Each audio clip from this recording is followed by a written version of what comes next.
ஆஹா அல்லேலூயா ஆஹா அல்லேலூயா ஆஹா அல்லேலூயா ஆஹா அல்லேலூயா ஆமென். வானம் பூமி ஒளிந்து போனாலும் உம் வார்த்தை என்றென்றும் மாறாது. இவ்வாழ்க்கை அழிந்து மறைந்து போம், விசுவாசி என்றென்றும் பிழைப்பார். வானம் பூமி ஒளிந்து போனாலும் உம் வார்த்தை என்றென்றும் மாறாது. இவ்வாழ்க்கை அழிந்து மறைந்து போ, விசுவாசி என்றென்றும் பிழைப்பான். ஆஹா அல்லேலூயா ஆஹா அல்லேலூயா ஆஹா அல்லேலூயா ஆமென். கர்த்தருடைய நாமம் பரிசுத்தப்படுவதாக. ஆண்டவரும் இரட்சகரும் மீட்பெருமாயிருக்கிற இயேசு கிறிஸ்துவின் ஈடு இணையற்ற நாமத்தில் இந்த நாளின் இந்த வேதபாடவெளியிலே நான் கர்த்தரை துதிக்கிறேன். கர்த்தருடைய நாமத்திற்கே மகிமை உண்டாவதாக. இந்த வேதபாடத்திற்கு வந்திருக்கிற உங்கள் எல்லாரையும் ஆண்டவராகிய இயேசு கிறிஸ்துவின் நாமத்தினாலே வாழ்த்துகிறேன், வரவேற்கிறேன். கர்த்தர் உங்களோடு கூட இருப்பாராக. ஸ்தோத்திரம். இந்த இரண்டாவது நாள் வேதபாடத்திற்காய் நான் கர்த்தரை துதிக்கிறேன். முதலாவது நாள் வேதபாடத்திலே நாம் வேதாகமத்தை குறித்த சில விசேஷித்த காரியங்களை நாம் கற்றுக்கொள்ள, நாம் அறிந்து கொள்ள, புரிந்து கொள்ள கர்த்தர் நம்மை நடத்தினார். அதற்காக கர்த்தரை துதிக்கிறேன். ஒரு முன்னுரையை கடந்த வேதபாடத்திலே உங்களோடு கூட பகிர்ந்து கொண்டேன். இந்த நாளிலும் கூட தொடர்ந்து அதனுடைய தொடர்ச்சியாக சில காரியங்களை உங்களோடு கூட நான் பகிர்ந்து கொள்ள விரும்புகிறேன். முதல் நாள் வேதபாடத்திலே வேதாகமத்தினுடைய மேன்மை, முக்கியத்துவம், மகிமை இவற்றை நாம் அறிந்து கொள்ளும்படியாக கர்த்தருடைய வார்த்தையை உங்களோடு கூட நான் பகிர்ந்து கொண்டேன். கர்த்தருக்கு ஸ்தோத்திரம். வேதம், பரிசுத்த வேதாகமம், த பைபிள் என்கிற அந்த வார்த்தையினுடைய மேன்மை, முக்கியத்துவம், எவ்வளோ விசேஷித்த ஒரு பெயர் என்பதை குறித்து உங்களோடு கூட பகிர்ந்து கொண்டேன்.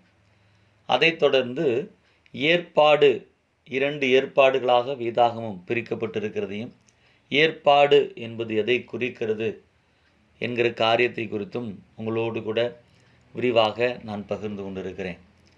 மூன்றாவதாக வேதாகமத்தின் புத்தகங்கள் எப்படி பிரிக்கப்பட்டிருக்கிறது என்கிற காரியத்தையும் உங்களோடு கூட நான் பகிர்ந்திருக்கிறேன்.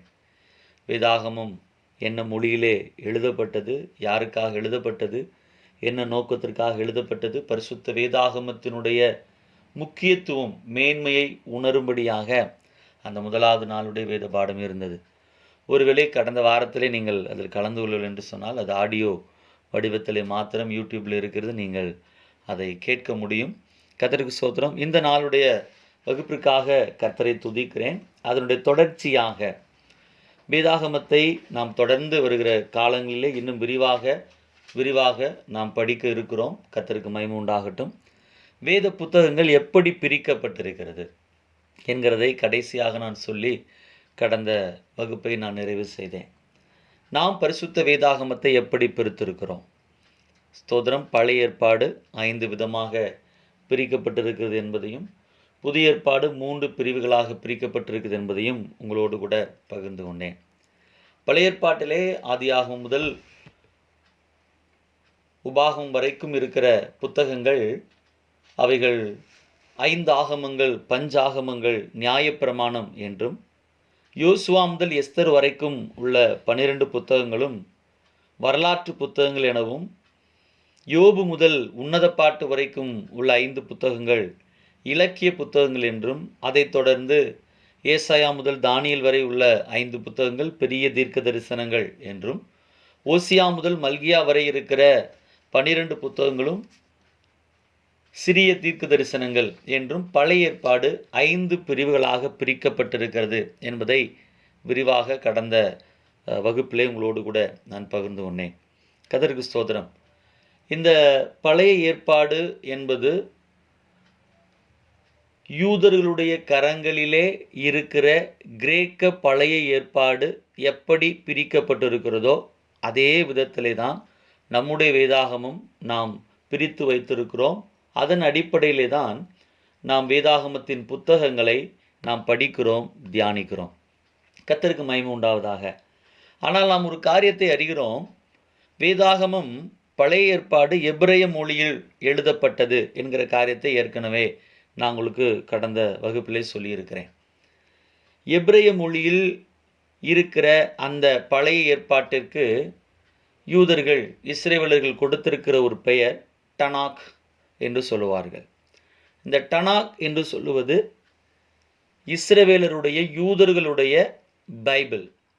இன்றைக்கும் யூதருடைய பைபிள் கிறிஸ்துவை விசுவாசியாத, ஏற்றுக்கொள்ளாத யூதர்களுடைய பைபிள் என்பது பழைய ஏற்பாடு மட்டுமே இருக்கும்.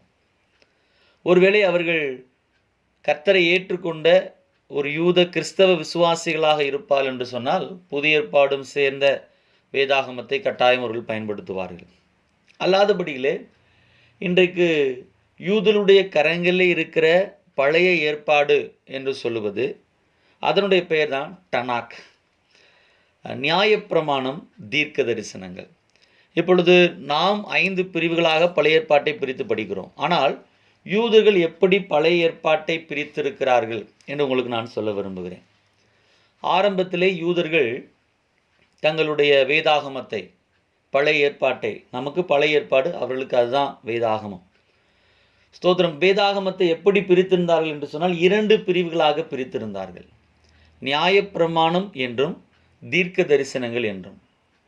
ஆனபடினாலே நீங்கள் எங்கெல்லாம் நியாயப்பிரமாணமும் தீர்க்க தரிசனங்களும் என்று வாசிக்கிறீர்களோ அது முழு பழைய ஏற்பாட்டையும் குறிக்கிறது. ஆண்டவராக இயேசு கிறிஸ்து சில இடங்களிலே அவர் சொல்லுகிறார், நான் நியாயப்பிரமாணங்களை ஆனாலும் தீர்க்க தரிசனங்களை ஆனாலும் அழிக்கிறதற்கு வந்தேன் என்று எண்ணிக்கொள்ளாதீங்கள், அழிக்கிறதற்கு அல்ல நிறைவேற்றுவதற்கே வந்தேன். அப்போ இயேசு கிறிஸ்து குறிப்பிடுகிற அங்கு நியாயப்பிரமாணம், தீர்க்க தரிசனங்கள் என்று சொல்லுகிறது, அவைகள் முழு பழைய ஏற்பாட்டையும் குறிக்கிறது. எப்படி பிரித்திருந்தார்கள்? பழைய ஏற்பாட்டின் 39 புத்தகங்களில் முதல் 5 புத்தகங்களை நியாயப்பிரமாணம் என்றும், அதற்கு பின்பு இருக்கிற 34 புத்தகங்களையுமே அவர்கள் தீர்க்க தரிசனங்கள் என்று சொல்லிதான் அவர்கள் பிரித்திருந்தார்கள். பின் நாட்களிலே அதை 2ஆக பிரித்து கொண்டார்கள். முதல் 5 புத்தகங்கள் அவைகள் தோரா, நியாயப்பிரமாணம், மோசேயின் ஆகமங்கள் என்றும், அடுத்து இருக்கிற அந்த 34 புத்தகங்களையும் இன்னும் சொல்ல வேண்டுமானால் அவர்கள் 2 பிரிவாக, என்ன சொன்னால் சரி பாதியாக பிரித்து 17 + 17 என்ற எண்ணிக்கை அடிப்படையிலே புத்தகங்களை அவர்கள் தீர்க்க தரிசனங்கள் என்றும் எழுத்துக்கள் என்றும் பிரித்து கொண்டார்கள். அப்போ யூதர்களுடைய வேதாகமம் ஆரம்ப நாட்களிலே 39 புத்தகங்களும் 2 பெயரிலே பிரிக்கப்பட்டிருந்தது. டோரா, நெபிம் அப்படின்னா நியாயப்பிரமாணமும் தீர்க்க தரிசனங்களும். அதற்கு பின்னாட்களிலே நாம் பார்க்கும்போது அவர்கள் அதையும் 2ஆக பிரித்து கொண்டார்கள். எப்படி என்று சொன்னால் டோரா, நெபிம், கெத்தூபீம். கெத்தூபீம் என்று சொன்னால் எழுத்துக்கள் என்று அர்த்தம். நம்முடைய கணக்கின்படி பழைய ஏற்பாட்டிலே 39 புத்தகங்களாக நாம் பிரித்து வைத்திருக்கோம். இதே 39 புத்தகங்கள் அவர்களுடைய பழைய ஏற்பாட்டிலே, எபிரேய பழைய ஏற்பாடாகிய அந்த டனாக்கிலே அவர்கள் எத்தனை புத்தகங்களாக அதை பிரித்து பார்க்கிறார்கள் என்று சொன்னால் 24 புத்தகங்களாக பிரித்து பார்க்கிறார்கள்.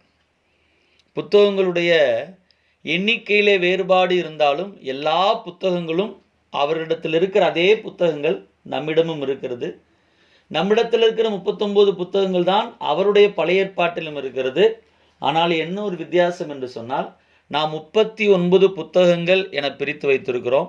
அவர்கள் அதை 24 புத்தகங்களாக பிரித்திருக்கிறார்கள். எப்படி பிரித்திருக்கிறார் என்று சொன்னால், உதாரணத்திற்கு நமக்கு ஓசியா முதல் மல்கியா வரை இருக்கிற 12 தீர்க்க தரிசன புத்தகங்களையும் நாம் 12 புத்தகங்களாகவே பார்க்கிறோம். ஆனால் அவர்கள் அது முழுமையையும் ஒரே புத்தகமாக சிறிய தீர்க்கதரிசிகளின் புத்தகம் என்று அவர்கள் பார்க்கிறார்கள். இப்படி அவர்கள் பார்க்கிறதுனாலே அந்த புத்தகங்களுடைய எண்ணிக்கையினுடைய அளவு 24 இருக்கிறது.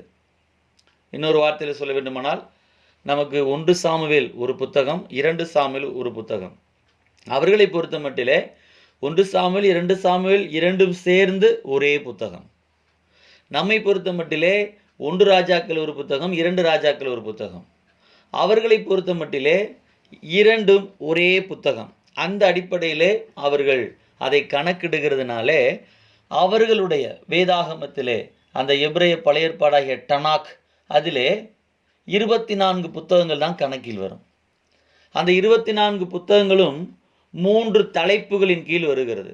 எப்படி நாம் நம்முடைய பழைய ஏற்பாட்டிலே நாம் 5 பிரிவுகளாக பிரித்து வேதாகமத்தை நாம் பிரித்து படிக்கிறோமோ, நியாயப்பிரமாணம், வரலாற்று புத்தகங்கள், இலக்கிய புத்தகங்கள், பெரிய தீர்க்க தரிசனங்கள், சிறிய தீர்க்க தரிசனங்கள் என்று 5ஆக பிரித்து படிக்கிறோமோ, அதுபோல அவர்கள் தங்களுடைய எபிரேய மொழி பழைய ஏற்பாடாகிய டனாக்கை 3 பிரிவாக பிரித்து வைத்திருக்கிறார்கள். 3 பிரிவாக பிரித்து வைத்திருக்கிறார்கள். முதல் பிரிவிற்கு பெயர் டோரா என்று பெயர். டோரா என்றால் நியாயப்பிரமாணம், 5 ஆகமங்கள், மோசேயின் ஆகமங்கள். முதல் 5 புத்தகங்களையும் அவர்கள் டோரா என்று சொல்லுகிறார்கள், நியாயப்பிரமாணம். அது 5ஐயும் 5 புத்தகங்களாக கணக்கில் கொள்ளுகிறார்கள். அதற்கு அடுத்தபடியாக 8 புத்தகங்களை தீர்க்க தரிசன புத்தகங்கள் என்று சொல்லுகிறார்கள். என்னென்ன புத்தகங்கள் அப்படின்னா, யோசுவா, நியாயாதிபதிகள், 1-2 சாமுவேல், 1-2 ராஜாக்கள், ஏசாயா, எரேமியா, எசேக்கியேல் மற்றும் 12 சிறிய தீர்க்க தரிசன புத்தகங்கள். இந்த 8ம் தீர்க்கதரிசிகளுடைய புத்தகங்களாக அவர்கள் கணக்கில் வைத்திருக்கிறார்கள். அதற்கு எபிரேய பாஷையிலே நெவிம் அல்லது நெபிம் என்கிற பதத்தை அவர்கள் பயன்படுத்துகிறார்கள். அதே நேரத்தில் கெத்தூபீம் மீதமுள்ள 11 புத்தகங்களையும் கெத்தூபீம் இல்லை என்று சொன்னால் கெத்தூவீம் என்றும் கூட அதை நாம் உச்சரிக்கலாம். ஆனால் தவறு கிடையாது. மீதமுள்ள 11 புத்தகங்கள், மீதம் என்னென்ன புத்தகங்கள் இருக்கிறது? சங்கீதம், நீதிமொழிகள், யோபு, உன்னத பாட்டு, ரூத், புலம்பல், பிரசங்கி, எஸ்தர், தானியேல், எஸ்ரா, நெகேமியா, 1-2 நாளாகமம். இந்த 11 புத்தகங்களையும் எழுத்துக்கள், த ரைட்டிங்ஸ், கெத்தூவீம் என்று பிரித்திருக்கிறார்கள். எப்படி நாம் பழைய ஏற்பாட்டை 5 பிரிவுகளாக பிரித்து நாம் படிக்கிறோமோ, அதுபோல யூதர்கள் தங்களுடைய பழைய ஏற்பாட்டை 3 பிரிவுகளாக பிரித்திருக்கிறார்கள். டோரா, நெவிம், கெத்தூவீம். நெவிம் என்று சொன்னால் தீர்க்க தரிசனங்கள் என்ற அர்த்தம். நெவிம் என்றும் சொல்லலாம், நெபீம் என்றும் சொல்லலாம். அதுபோல கெத்தூவீம் என்றும் சொல்லலாம், கெத்தூபீம் என்றும் சொல்லலாம். அப்படி என்று சொன்னால் எழுத்துக்கள், த ரைட்டிங்ஸ் என்று சொல்லி அர்த்தம்.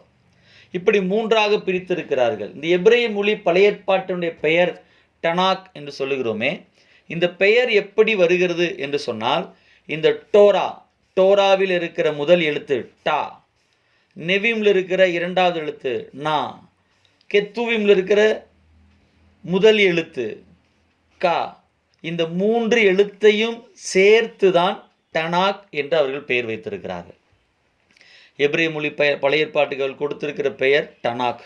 இந்த டனாக் என்று சொல்வது எதை குறிக்குது என்றால், டோரா, நெவிம், கெத்தூவீம் என்று சொல்லுகிற 24 புத்தகங்கள், இவைகளை குறிக்கிறது தான் இந்த எபிரேய மொழி பழைய ஏற்பாடு.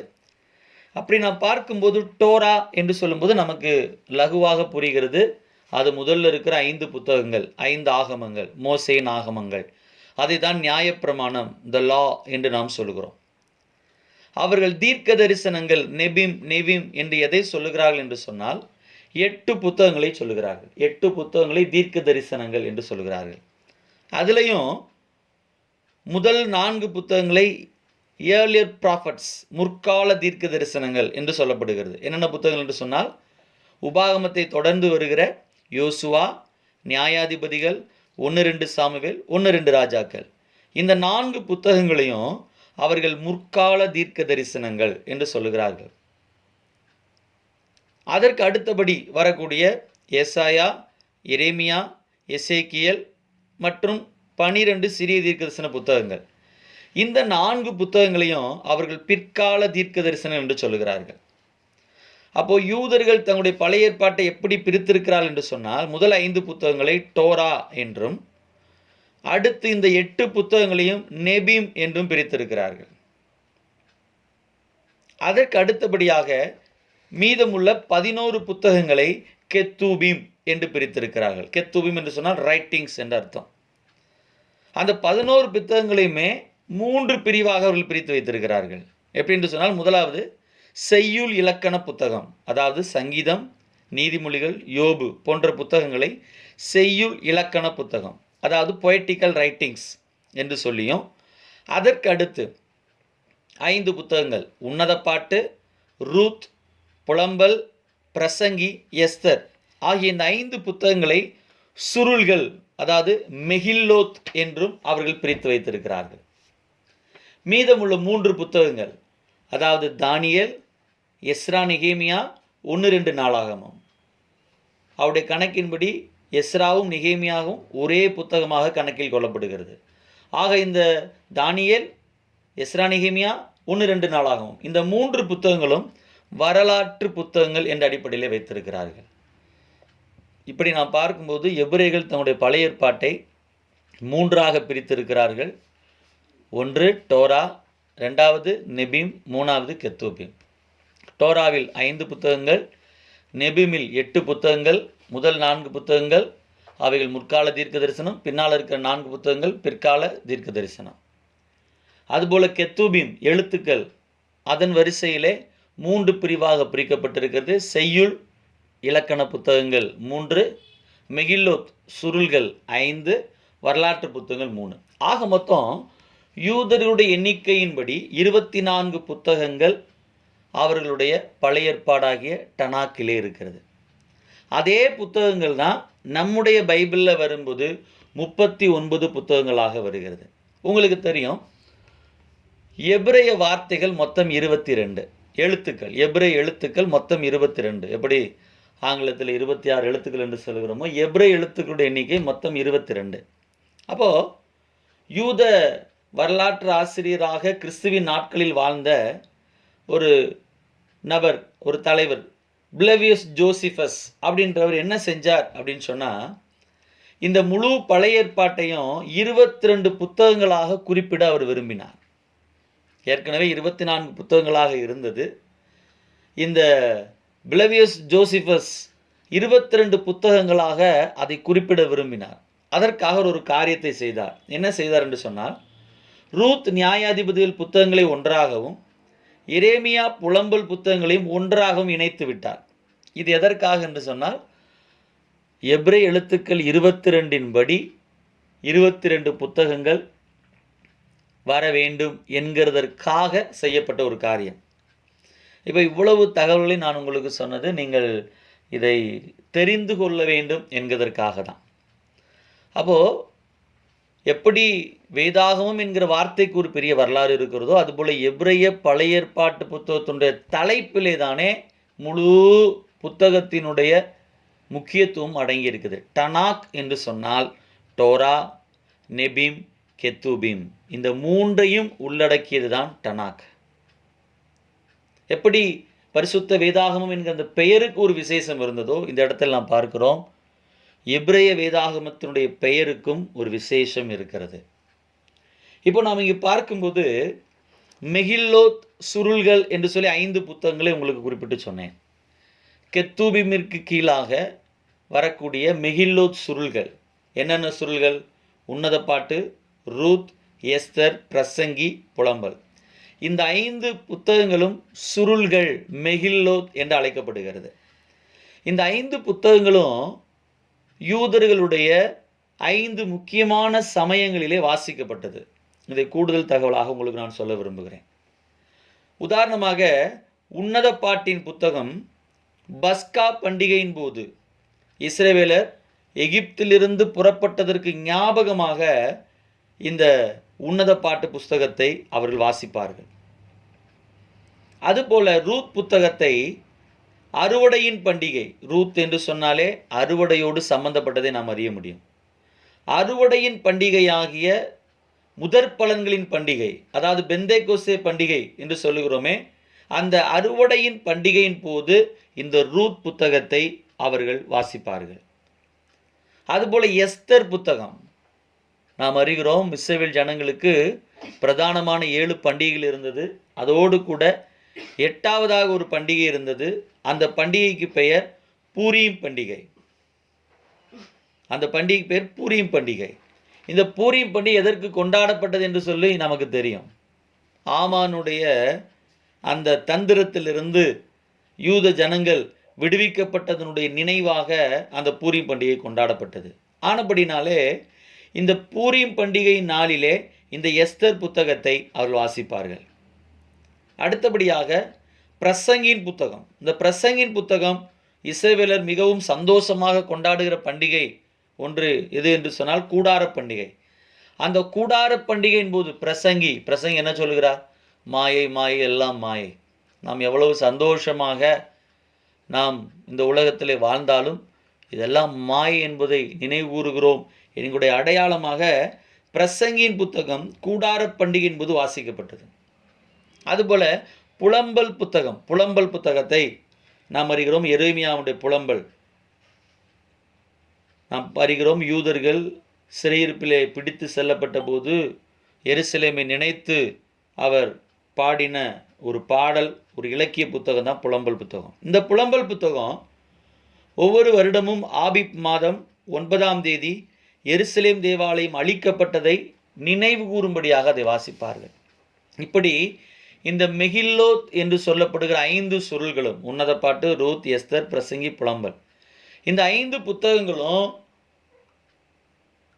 இஸ்ரவேலருடைய யூதருடைய இந்த 5 முக்கியமான சமயங்களில் அவர்கள் வாசிப்பார்கள். கர்த்தருக்கு மகிமை உண்டாதாக. இந்த காரியங்கள் எல்லாம் நீங்கள் ஒன்று கூட தெரிந்து கொள்ள வேண்டும் என்கிறதற்காக உங்களோடு கூட பகிர்ந்திருக்கிறேன். இந்த நாளினுடைய முதல் பகுதியாக யூதருடைய பழைய ஏற்பாட்டை பற்றி சில காரியங்களோடு கூட நான் பகிர்ந்திருக்கிறேன். நாம் பார்க்கிறோம், அதனுடைய தொடர்ச்சியாக நாம் பார்க்கும்போது யூதர்களுடைய எபிரேய மொழி பழைய ஏற்பாட்டின் பெயர் டனாக். அதே போல எபிரேய மொழியிலிருந்து யூதர்களுடைய பழைய ஏற்பாடு கிரேக்க மொழிக்கு மொழிபெயர்க்கப்பட்டுள்ளது. கிரேக்க சாம்ராஜ்யத்தின் நாட்களிலே அலெக்சாண்டர் த கிரேட், த மகா அலெக்சாண்டர், அவர் முழு உலகத்தையும் பிடித்த போது அவருக்கு சொல்லப்பட்டது, தானியேல் தீர்க்கதரிசன புத்தகத்திலிருந்து, இந்த புத்தகத்திலே இப்படி ஒரு வருவார், எழும்புவார் என்று சொல்லி உம்மை பற்றியெல்லாம் ஒரு தீர்க்கதரிசி ஏற்கனவே சொல்லியிருக்கிறார் என்பதை அலெக்சாண்டர் அறிந்தபோது அவர் கொஞ்சம் யூதர்கள் மேலே பட்சமாயிருந்தார். மட்டுமல்ல, இன்னொரு காரியம், முதலில் உலக பொதுமொழி என்ற ஒரு மொழிக் கொள்கையை கொண்டு வந்தவர் அலெக்சாண்டர் த கிரேட், த மகா அலெக்சாண்டர். ஒரே மொழி, ஒரே தேசம் என்கிற கொள்கையை கொண்டு வந்தவர் அவர்தான். அதுவரைக்கும் பொது மொழி என்று சொல்லுகிற ஒரு காரியம் கிடையாது. அந்த சமயங்களிலே நாம் பார்க்கிறோம், கிமு 250 72 பேர் சேர்ந்த ஒரு குழு 72 நாளில் எகிப்தின் அலெக்சாந்திரியாவில் உள்ள பாரோஸ் தீவிலே முழு பழைய ஏற்பாட்டையும் டனாக்கையும் கிரேக்க மொழியிலே மொழிபெயர்த்தார்கள். அந்த மொழிபெயர்ப்புக்கு பெயர் தான் செப்துவஜென்த். இந்த செப்துவஜென்த்திலே எப்படி புத்தகங்கள் பிரிக்கப்பட்டிருக்கிறதோ அதே போல தான் நம்முடைய பழைய ஏற்பாடும் பிரிக்கப்பட்டிருக்கிறது. ஏன் அப்படின்னு கேட்டால் நமக்கு ஒரு கேள்வி வரலாம், அவங்க 24 புத்தகங்களை தானே பிரித்து வைத்திருக்கிறாங்க, அப்போ நாமும் அப்படியே மொழிபெயர்த்திருந்தால் 24 புத்தகங்களாகவே பிரித்திருக்கலாமே. அவர்கள் டோரா என்றும் முற்கால தீர்க்க தரிசனங்கள் என்றும் பிற்கால தீர்க்க தரிசனங்கள் என்றும் மெகில்லோத் என்றும் செய்யுள் இலக்கணம் என்றும் வரலாறு என்றெல்லாம் பிரித்திருக்கிறார்களே, அவர்களைப் போல நாமும் டோரா, நெபீம், கெத்துவீம் என்று பிரித்திருக்கலாம் என்கிற ஒரு கேள்வி வரலாம். நம்முடைய வேதாகமம் எதன் அடிப்படையில் பிரிக்கப்பட்டிருக்கிறது என்று சொன்னால், எபிரேய மொழி பழைய ஏற்பாட்டினுடைய அந்த டனாக்குடைய அந்த கிரேக்க மொழிபெயர்ப்பின் அடிப்படையிலே நம்முடைய வேதாகமம் பிரிக்கப்பட்டிருக்கிறது. ஆனபடினாலே தான் நாம் 39 புத்தகங்களாக பழைய ஏற்பாட்டில் நாம் பார்க்கிறோம். கர்த்தர் நல்லவர். இந்த காரியங்களெல்லாம் நீங்கள் கேட்கிறது உங்களுக்கு ஒரு பாக்கியம். உங்களுக்கு எவ்வளவு ஞாபகத்தில் வைத்துக்கொள்ள முடியுமோ நீங்கள் வைத்துக்கொள்ளுங்கள். நீங்கள் இந்த வார்த்தையெல்லாம் கேட்கவில்லை என்று இருக்கக்கூடாது. ஆனபடினால தான் இவ்வளவு தகவல்களையும் நான் உங்களுக்கு சொல்லுகிறேன். தேவன் நல்லவர். இப்படி வேதாகமத்தினுடைய புத்தகங்களுடைய பிரிவு நமக்கு இருக்கிறது. இப்படி நாம் புத்தகங்களை பிரித்து பார்க்கும்போது நாம் படிக்கிறதற்கும் நாம் புரிந்து கொள்ளுவதற்கும் மிகவும் எளிதாக இருக்கும்.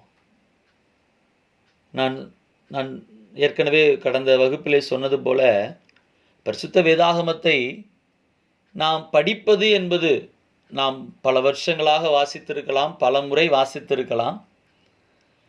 நமக்கு ஆண்டவர் ஆவியானவர் புரிய வைக்கிறவர், பிரசங்கள் மூலமாக நாம் நிறைய கேட்டிருக்கிறோம், நிறைய நமக்கு சொல்லப்பட்டிருக்கிறது. ஆனாலும் வேதபாட வகுப்பிலே நாம் கற்றுக்கொள்ளுகிற காரியங்கள் இன்னும் நாம் கூடுதலாக தேவனுடைய வார்த்தையை நேசிக்கிறதற்கும், தேவனுடைய வார்த்தையை பிடித்து கொள்ளுவதற்கும், தேவனுடைய வார்த்தையினுடைய அந்த மேன்மை முக்கியத்துவத்தை உணர்கிறதற்கும், நம்முடைய கண்கள் திறக்கப்படுகிறதற்கும் அது ஏதுவாக இருக்கும்.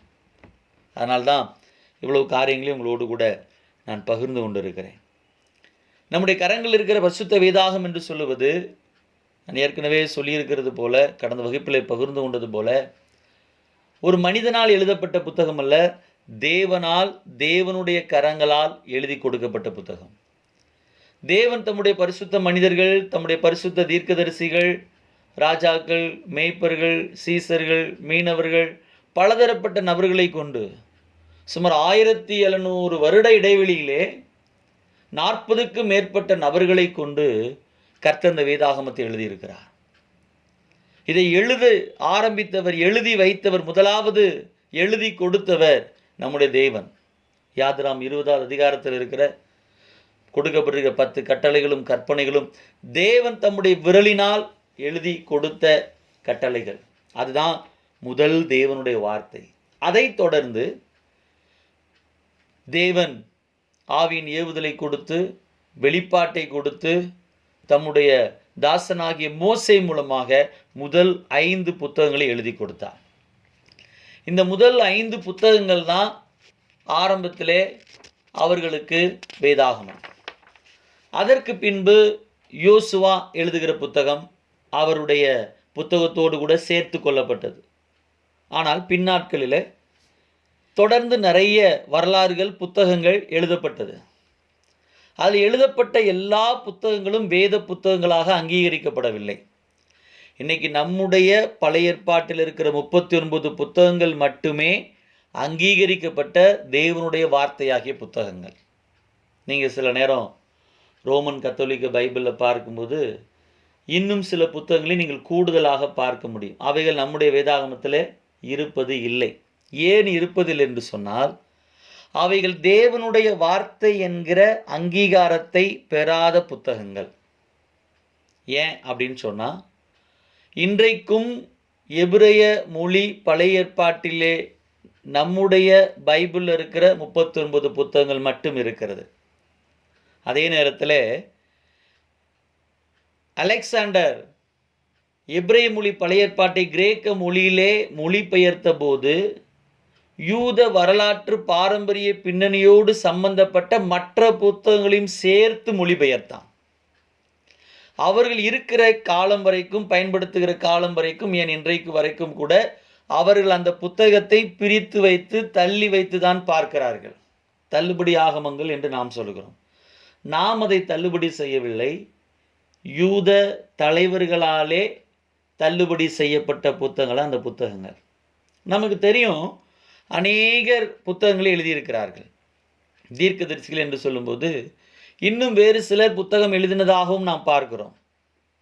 காத் அது போன்ற சில தீர்க்கதரிசிகள் புத்தகங்கள் எழுதியிருக்கிறார்கள். அந்த புத்தகங்கள் எல்லாம் வேதாகமத்தில் இல்லை. நம்முடைய கரங்களில் இருக்கிற பரிசுத்த வேதாகம் என்று சொல்லப்படுவது அது தேவனுடைய வார்த்தை. அப்போ தேவனுடைய வார்த்தை என்று சொல்லப்படும்போது அது கனத்திற்குரிய புத்தகம். அது எல்லா அங்கீகரிப்பிற்கும் ஒரு பாத்திரமான புத்தகம். அப்போ அந்த புத்தகம் யாரோ எழுதுகிற புத்தகங்கள்லாம் தேவ புத்தகமாக ஏற்றுக்கொள்ளப்பட முடியாது. தேவ மனிதனாகிய மோசேயின் மூலமாக எழுதப்பட்ட புத்தகம் அவர்களுக்கு முதலாவது அங்கீகரிக்கப்பட்டது. அவரை தொடர்ந்து வந்த தலைவன் தான் யோசுவா, அவருடைய புத்தகம் அங்கீகரிக்கப்பட்டது. பின்னாட்களிலே ராஜாக்களுடைய வரலாறாக 1-2 ராஜாக்கள் எழுதப்பட்டிருந்தாலும், எஸ்ராவை கொண்டு 1-2 நாளாகமும் போன்றவைகள் சிறையிருப்பிலிருந்து திரும்பி வந்த ஜனங்களை மனதில் கொண்டு எழுதப்பட்ட புத்தகங்களாக இருந்தாலும், இந்த புத்தகங்கள் எல்லாம் யூத மத தலைவர்களால், வேதபாரர்களால், ஆசாரிகளால், ராஜாக்களால் அவர்களால் நிதானிக்கப்பட்டு இவைகள் கர்த்தருடைய வார்த்தை என்று சொல்லப்படுவதற்கு தகுதியானவைகள் என்று ஏற்றுக்கொள்ளப்பட்ட புத்தகங்கள் மட்டுமே வேத புத்தகங்களாக இருக்கிறது. மற்ற புத்தகங்கள் வேத புத்தகம் என்ற நிலையிலிருந்து விலகி வரலாற்று புத்தகங்களாக இருக்கிறது. அப்போ அந்த புத்தகங்களை வாசிக்க கூடாதா என்று கேட்டால் வாசிக்கலாம். அதில் இருக்கிற சம்பவங்கள் பொய்யா என்று சொன்னால் பொய் அல்ல, உண்மையாக இருக்கலாம். ஆனால் அவைகள் தேவனுடைய வார்த்தைகள் அல்ல. நன்றாக புரிந்து கொள்ளணும். தேவன் எழுதி கொடுத்த வார்த்தை, தேவன் தம்முடைய தாசர்களுக்கு, தம்முடைய மனிதர்களுக்கு ஆவியின் ஏவுதலை கொடுத்து, உந்துதலை கொடுத்து, வெளிப்பாட்டை கொடுத்து எழுத வைக்கப்பட்ட தேவனுடைய வார்த்தைகள். அவைகளை தேவனே சேர்த்து பரிசுத்தாவின் உந்துதலினால தான் எழுதப்பட்டவைகள். அதே பரிசுத்தாவிதான் இந்த வார்த்தைகள் எல்லாம் சேர்த்து இருக்கிறார். வேதாகமத்தை அழிக்க எத்தனையோ பேர் எழும்பி இருக்கிறார்கள். ஆனால் அவர்களெல்லாம் அழிந்து போனார்கள். வசனம் சொல்வது வானமும் பூமியும் ஒளிந்து போனாலும் இந்த வார்த்தைகள் ஒரு நாளும் அழிந்து போகிறதில்லை. அப்படிப்பட்ட வார்த்தைகள் தான் நம்முடைய கைகளில் இருக்கிற தேவனுடைய வார்த்தை. இந்த வார்த்தை தேவனால் சேர்க்கப்பட்ட வார்த்தை. இந்த வார்த்தை நீங்கள் கவனிக்கணும்னு நான் விரும்புகிறேன். பைபிள் கனான் என்று சொல்லுவார்கள், வேத புத்தக அளவுகோல். நான் சொன்னது போல நாம் புத்தகங்களை தள்ளுபடி பண்ணவில்லை. அது யூதர்களால் தள்ளுபடி செய்யப்பட்டவைகள். யூதர்களால் ஏற்றுக்கொள்ளப்பட்ட பரிசுத்த வேதாகமம் தான் நம்முடைய பழைய ஏற்பாடு. அப்படியானால் புதிய ஏற்பாட்டு புத்தகங்கள் முதல் நூற்றாண்டிலே தானே 27 புத்தகங்களும் எழுதப்பட்டு விட்டது. 27 புத்தகங்கள் மட்டும்தான் அன்றைக்கு எழுதப்பட்டதா என்று கேட்டால் அநேக புத்தகங்கள் எழுதப்பட்டது. அநேக சுவிசேஷங்கள் உண்டு, அநேக நிருபங்கள் உண்டு. ஆனால் எல்லா புத்தகங்களும் தேவனுடைய வார்த்தைகளாக ஏற்றுக்கொள்ளப்படவில்லை.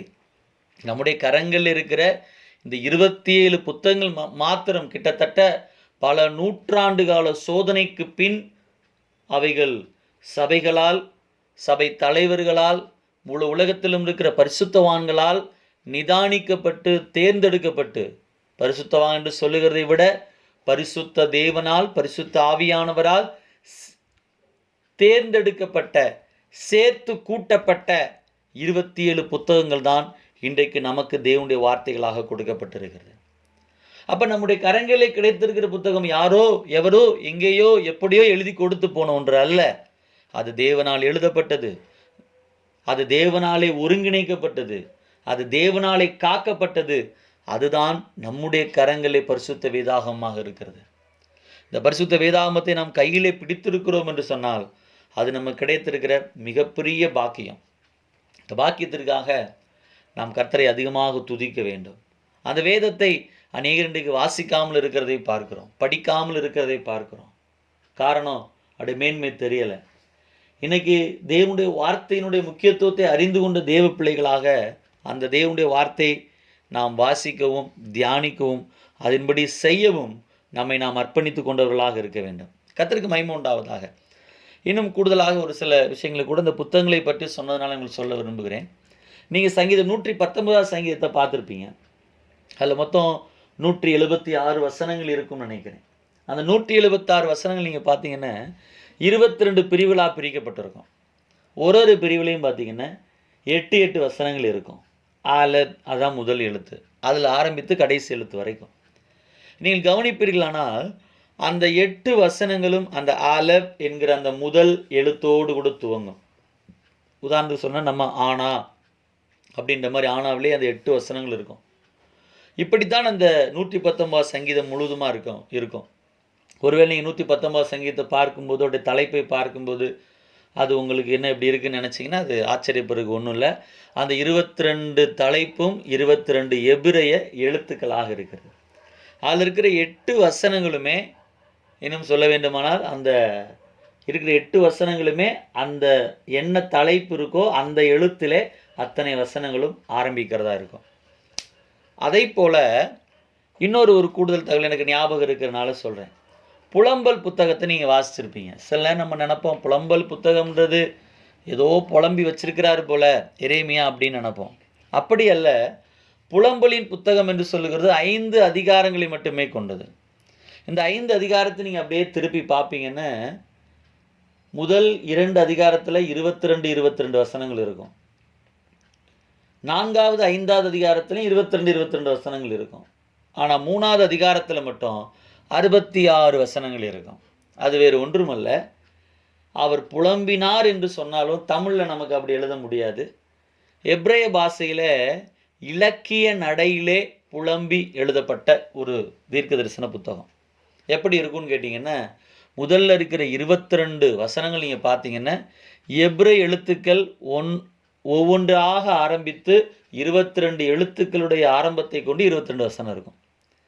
இதே போல் 1ஆம் அதிகாரம், 2ஆம் அதிகாரம், 4ஆம் அதிகாரம், 5வது அதிகாரம் இருக்கும்.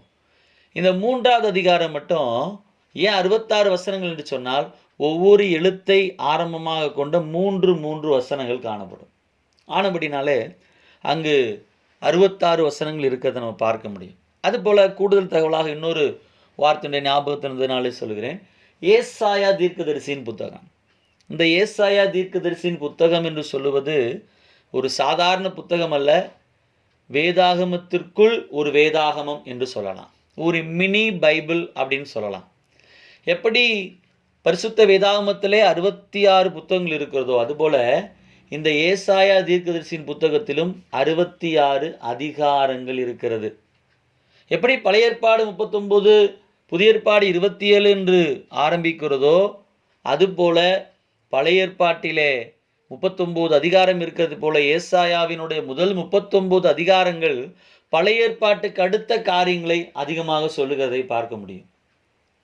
40வது அதிகாரம் துவங்கும் போது எப்படி ஆரம்பிக்கும், அதர் வரைக்கும் பழைய ஏற்பாடு என்று சொல்லும்போது ஐயோ என்றும் தீர்க்க தரிசனங்கள் என்றும் தேசங்கள் வரப்போகிற நியாய தீர்ப்பை குறித்தும் அந்த வசனங்களெல்லாம் சொல்லி வருகிற வேளையிலே 40வது அதிகாரம் துவங்கும் போது அது புதிய ஏற்பாட்டுக்கு ஒப்பாக இருக்கிறது. என் ஜனத்தை ஆற்றுங்கள் தேற்றுங்கள் என்று சொல்லி தான் அந்த 40வது அதிகாரம் துவங்கும். இப்படி இந்த ஏசாயா தீர்க்க தரிசன புத்தகம் வேதாகமத்திற்குள் இருக்கிற ஒரு வேதாகமமாக இருக்கிறதை நாம் பார்க்க முடியும். இப்படி பரிசுத்த வேதாகமத்தில் ஆச்சரியப்படத்தக்க அநேகமான விஷயங்கள் இருந்து கொண்டு இருக்கிறது. பல காலங்களிலே வாழ்ந்த, பல சமயங்களில் வாழ்ந்த பலரை கொண்டு இந்த வசனம் எழுதப்பட்டிருந்தாலும் இந்த வசனங்களிலே முரண்பாடு என்பது கிடையாது. இந்த வசனங்கள் அத்தனையும் ஒரே தேவனை மகிமைப்படுத்துகிறது, ஒன்றோடொன்று இணைந்திருக்கிறது, ஒரே சத்தியத்தை அத்தனை வசனங்களும் சொல்லுகிறது. எத்தனை வருடங்களாக எழுதப்பட்ட வார்த்தை? கிட்டத்தட்ட 1700 வருஷங்களாக எழுதப்பட்ட வார்த்தைகளாக இந்த வார்த்தைகள் இருக்கிறது. கர்த்தருக்கு ஸ்தோத்திரம். 40க்கும் மேற்பட்ட நபர்கள், ஆனால் அதில் ஒரு முரண்பாடும் கிடையாது. காரணம், ஒரே தேவனுடைய ஒரே ஆவியினுடைய வெளிப்பாட்டை பெற்று எழுதப்பட்ட தேவனுடைய தீர்க்க தரிசனமான வார்த்தைகள். ஸ்தோத்திரம். கர்த்தர் நல்லவர். இன்னொரு காரியத்தையும் கூட நம்முடைய நேரம் போய்கொண்டு இருக்கிறது. இன்னொரு காரியத்தையும் கூட உங்களோடு கூட இந்த நேரத்திலே நான் சொல்ல ஆசைப்படுகிறேன். கர்த்தருக்கு ஸ்தோத்திரம். இந்த முழு வேதாகமத்தினுடைய வரலாறு எத்தனை வருடங்கள் என்று நாம் பார்க்கும்போது ஆதாமிலிருந்து இன்று வரைக்கும் உள்ள கால அளவை நான் உங்களுக்கு சொல்ல விரும்புகிறேன். ஆதாம் இந்த உலகத்திலே ஏற்படுத்தப்பட்டது முதல் இன்று வரைக்கும் உள்ள கால அளவு பரிசுத்த வேதாகமத்தின்படி 6000 வருடங்கள் மாத்திரமே. அப்போ உங்களுக்கு நிறைய கேள்வி வரும். அப்போ 6000 வருடங்களாக தான் மனிதன் இருக்கிறானா?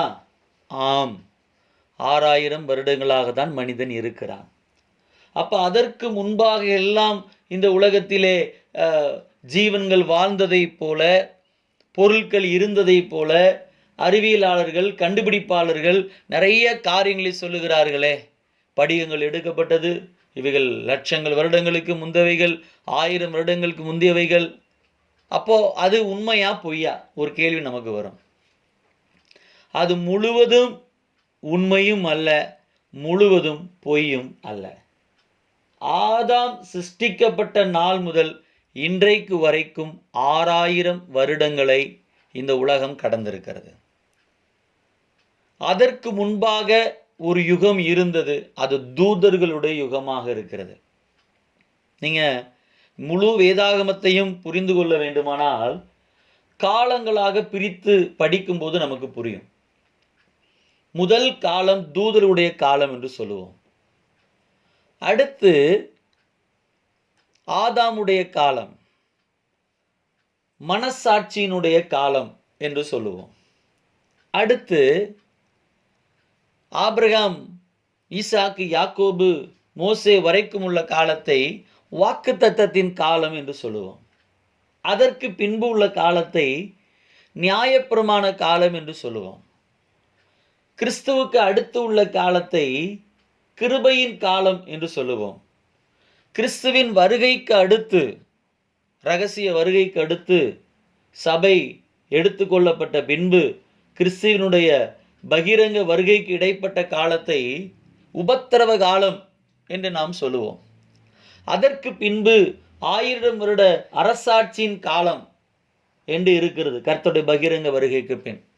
அதற்கு பின் ஒரு நித்தியமான ஒரு காலம் இருக்குது. இப்படி காலங்களை வேதாகமத்திலே 10 வகைப்படுத்தி நாம் பார்க்கலாம். 10 காலங்களாக வேதாகமத்தை நாம் பிரித்து பார்க்க முடியும். இந்த 10 காலங்களையும் நாம் புரிந்து கொள்வோமானால் முழு வேதாகமத்தை நம்மால் புரிந்து கொள்ள முடியும். மனுக்குலம் தோன்றி ஆதாம் உருவாக்கப்பட்டு 6000 வருடங்கள் தான் ஆகிறது. ஆனால் அதற்கு முன்பாக தூதர்களுடைய யுகம் இருந்தது என்பதையும் நாம் அறிகிறோம். கதபிசமானால் அடுத்த வாரத்திலே நான் முதலாவது அதை பற்றி தான் உங்களோடு கூட பேசுவேன் என்று நம்புகிறேன். அதாவது ஆதியாகமம் 1வது அதிகாரம் முதல் 2 வசனங்கள். அந்த 2 வசனங்கள் சாதாரணமான வசனங்கள் அல்ல, அவைகள் இரண்டிற்கும் இடையில் ஒரு பெரிய யுகமே இருக்கிறது. ஆதியிலே தேவன் வானங்களையும் பூமியும் சிருஷ்டித்தார்.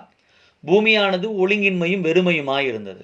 ஒரு பெரிய கேள்வி, தேவன் உலகத்தை சிருஷ்டித்தார், உலகம் வெறுமையாய் இருக்குமா, ஒழுங்கின்மையாய் இருக்குமா? ஒழுங்குகளின் தேவன், நிறைவின் தேவன், அவர் சிருஷ்டிக்கும் போது ஒழுங்கின்மை வெறுமை இருக்குமா? இருக்காது. அப்படியானால் ஏதோ ஒரு சம்பவம் நடந்திருக்கிறது. 2வது வசனத்தில் பார்க்கிறோம், ஜலத்தின் மேல் ஆவியானவர் அசைவாடி கொண்டிருந்தார், பூமி சிருஷ்டிக்கப்படுகிறது. இதை கேப் தியரி என்று சொல்வார்கள். நான் அடுத்த வகுப்பிலே கட்டாயம் நான் துவங்கும் போது இதிலிருந்து தான் துவங்க போகிறேன். கேப் தியரி என்று சொல்லுவார்கள். ஆங்கிலம் சொன்ன ரூயின் அண்ட் ரீகன்ஸ்ட்ரக்ஷன் தியரி அப்படின்னு சொல்லுவாங்க. அதாவது அழிக்கப்பட்ட ஒரு உலகம், தூதர்களுடைய நாட்களிலே அழிக்கப்பட்ட நியாயம் தீர்க்கப்பட்ட ஒரு உலகம் பூமி மறுபடியும் சிருஷ்டிக்கப்பட்டு அந்த உலகத்திலே மறுபடியும் மனிதன் ஸ்தாபிக்கப்படுகிறான், மனுக்குலம் ஸ்தாபிக்கப்படுகிறது. அதை தான் சிருஷ்டிப்பின் வரலாறு நமக்கு ஆதியாகமம் 1-2 அதிகாரங்களை சொல்லுகிறது. கத்தரிசமானால் நான் அடுத்த வகுப்பு ஆரம்பிக்கும் போது இதிலிருந்து ஆரம்பிப்பேன் என்று நம்புகிறேன். இப்படி நாம் பார்க்கும்போது நம்முடைய வேதாகமத்தை நாம் புரிந்து கொள்ள வேண்டுமானால் இந்த காலங்களை நாம் புரிந்து கொள்ள வேண்டும். மனித வரலாற்றுக்கு முன்பாக ஒரு காலம் இங்கு இருந்தது, தூதருடைய காலம். அந்த காலத்தை குறித்து அடுத்த வாரத்தில் கூட நான் பகிர்ந்து கொள்வேன். இந்த முழு மனுக்குல வரலாறு என்று சொல்லுவது நாம் அறிந்திருக்கிறபடி 6000 வருடங்கள் மட்டும்தான். கிறிஸ்துவுக்கு பின் இப்பொழுது 2000 வருடங்கள் ஆகிவிட்டது. 2026 நாம் இருக்கிறோம். கிறிஸ்துவுக்கு முன் ஒரு 4000 வருடங்கள். இந்த 4000 வருடங்களை நீங்கள் எப்படி பிரிக்கலாம் அப்படின்னு கேட்டிங்கன்னா, வரலாற்றின் அடிப்படையிலே, வருஷங்கள் அடிப்படையிலே உங்களுக்கு நான் சொல்ல வேண்டுமானால், பழைய ஏற்பாட்டினுடைய முழு வரலாறும் 4000 வருஷங்கள். பழைய ஏற்பாட்டுடைய முழு வருஷமும் வரலாறும் 4000 வருஷங்கள். புதிய ஏற்பாட்டு காலம் என்று சொல்லுவது இந்த 2000 வருஷங்கள். 2000 வருஷங்கள். இந்த 4000 வருஷத்திலே ஆதியாகமம் புத்தகம் மட்டும் 2300 வருஷங்களை நமக்கு சொல்லுகிறது. ஆதியாகம புத்தகம் மட்டும், ஒரு புத்தகத்திலே மட்டும். அதில் இன்னும் சொல்ல வேண்டுமானால் ஆதியாகமம் 1 முதல் 11 வரை உள்ள அதிகாரங்கள் 2000 வருடங்களை எடுத்துக்கொள்ளுகிறது. பழைய ஏற்பாட்டு முழு வரலாறுமே 4000 வருஷம்தான். அதில் ஆதியாகமம் 1 முதல் 11 வசனங்கள் மட்டும் 2000 வருஷம். அதற்கு அப்புறம் கிறிஸ்து வரைக்கும் உள்ள ஒரு 2000 வருஷம், மொத்தம் 4000 வருஷங்கள். அப்போ முழு ஆதியாகம புத்தகம் சொல்லும்போது முற்பிதாக்களுடைய வரலாறு ஒரு 300 வருஷம். ஆபிரகாம், ஈசாக்கு, யாக்கோபு அவர்கள் வாழ்ந்தார்கள் இல்லையா, ஒரு 300. ஆதியாகமமே 2300 வருஷ வரலாற்றை சொல்லுகிறது. அதற்கு பின்பு இருக்கிற 1700 வருட வரலாறும், இன்னும் சொல்ல வேண்டுமானால் யாராலும் மறுக்க முடியாத வரலாற்று உண்மைகள்.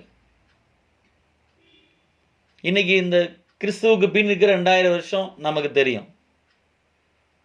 இப்படி மனுக்குலம் தோன்றி 6000 வருடங்கள் ஆகிறது. நான் உங்களுக்கு சொன்னேன், பழைய ஏற்பாட்டு புத்தகங்கள் எப்படி பிரித்து படிக்கிறோம், நாம் எப்படி பிரித்து படிக்கிறோம், எபிரேயர்கள் எபிரே மொழியில் எப்படி பிரித்திருக்கிறார்கள், கிரேக்க மொழியில் எப்படி பிரித்திருக்கிறார்கள் என்றெல்லாம் நம்ம படிக்கிறோமே.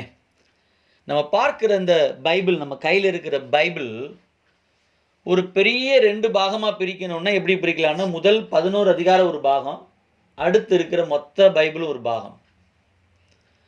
இந்த முதல் 11 அதிகாரங்களை குறித்த நிறைய கேள்விகளும் சந்தேகங்களும் உலகத்திற்கு இருக்கிறது. அதற்கு பின்பு உள்ள காரியங்களை அவர்கள் மறுக்க முடியாது. பல உண்மைகள் வெளிப்படையாக இருக்கிறபடினாலே மறுக்க முடியாது. அவைகள் நெடுங்காலத்திற்கு முந்தைய காரியமாக இருக்கிறதுனால அநேகரை விசுவாசிக்கிறது இல்லை. ஆனால் தேவ பிள்ளைகளாகி நீங்களும் நானும் ஆதியாகமம் 1வது வசனத்திலிருந்து வெளிப்படுத்தின விசேஷம் 22வது அதிகாரம் வரைக்கும் அத்தனை வசனங்களையும் நாம் விசுவாசிக்கிறோம். வேதாகமம் எழுதப்பட்டிருக்கிறதே எப்படி எழுதப்பட்டிருக்குதுன்னு, தேவன் ஒருவர் இருக்கிறார் என்கிற அஸ்திபாரமான ஒரு உபதேசத்தின் மீது, ஆழமான விசுவாசத்தின் மீது தான் வேதாகமம் எழுதப்பட்டிருக்கிறது. இந்த உலகத்தில் நிறைய நாத்திகவாதிகளை நாம் பார்க்கிறோம். தேவன் இல்லை, தேவன் இல்லவே இல்லை என்று சொல்லுகிற ஒரு கூட்டம் இருக்கிறது. உண்மைதான். பைபிள், வேதாகமம் எந்த ஒரு இடத்திலும் தேவன் இருக்கிறார் என்கிறதை நிரூபித்து காட்ட முயற்சிப்பதே இல்லை. ஏன்னா ஆதியாகமம் முதல் வசனமே இப்படித்தான் ஆரம்பிக்குது, ஆதியிலே தேவன் வானங்களையும் பூமியையும் சிருஷ்டித்தார். இப்ப தேவன் இருக்கிறார் என்கிற அந்த அஸ்திபாரமான உபதேசத்தின் மீதும் ஆழமான விசுவாசத்தின் மீதும் கட்டி எழுதப்பட்டது தான் தேவனுடைய வார்த்தையாகிய பரிசுத்த வேதாகமம். தேவன் இருக்கிறாரா இல்லையா, இந்த கடைசி நாட்களில் தேவன் இருக்கிறாரா, தேவனை கண்டவர் உண்டா, தேவனை யாராவது பார்த்திருக்கிறார்களா? வசனம் தெளிவாக சொல்வது, God is invisible, we cannot see. நம்மால் அவரை பார்க்க முடியாது. அவர் கண்டிராதவரும் காணக்கூடாதவருமாய் இருக்கிறார். வேதாகமத்தில் யாரெல்லாம் தேவனை பார்த்தால் என்று சொல்லுகிறோமோ அவர்களெல்லாம் தேவனுடைய ஒரு பகுதியை பார்த்தார்கள். இப்போ ஒரு பெரிய கேள்வி, இந்த முழு வேதாகமும் யாரை பற்றி சொல்லுகிறது, எதை பற்றி சொல்லுகிறது? ஒன்றே ஒன்றுதான், மனுக்குலத்தினுடைய மீட்பராக வரப்போகிற இயேசு கிறிஸ்துவை பற்றி சொல்லுகிறது. பழைய புதிய ஏற்பாடு என்று சொல்லி இந்த 2 உடன்படிக்கைகளுக்கும் நடுநாயகமாக இருப்பவர் யார் என்று சொன்னால் நம்முடைய ஆண்டவராக இயேசு கிறிஸ்து. ஆதியாகமம் முதல் வெளிப்படுத்தின விசேஷம் வரைக்கும் ஒவ்வொரு புத்தகங்களும் முக்கியமான புத்தகங்கள். ஒவ்வொரு புத்தகங்களும் நாம் விரும்பி நேசித்து படிக்க வேண்டிய புத்தகங்கள்.